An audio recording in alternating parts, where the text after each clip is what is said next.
So this is the second video in my dogmatism series, and this one is going to be talking about examples of dogmatism, and it's also going to talk about the recent war on dogmatism.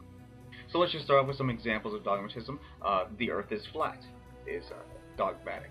UFOs are real. Alcoholism is a disease. Our country is the best.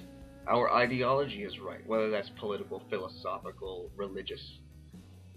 My field of study is more important than yours. What I study, where I study, why I study, with whom I study. This is basically an I'm smarter than you argument, which is for it. Geocentrism. Jesus was white. Any kind of superiority claims, which brings us to prejudices, racism, sexism, classism, ageism, ethnocentrism, which says that my culture is better than yours. And that kind of opens the floodgates to nationalism, which says that my country is better than yours, and religious persecution, which is my religion is better than yours.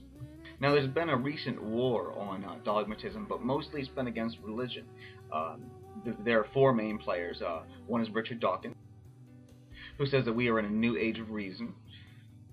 Christopher Hitchens, who is just a complete master of debate. Sam Harris, who has this suave, Sagan-esque tone that just makes you want to agree with whatever he says. And Daniel Dennett, who is probably the most profound philosopher alive today. Now, it seems that almost every atrocity in history has come out of some form of dogmatism.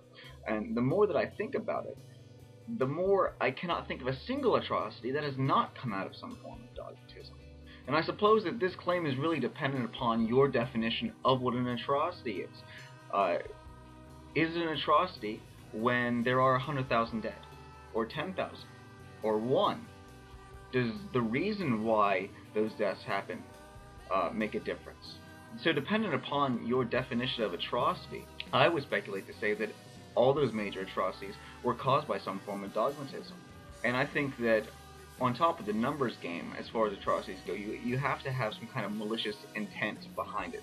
And that's what I think really does define an atrocity, at least for me, is that there's a malicious intent behind it. Whether there was one person killed or 1 million people killed, it really comes down to the intent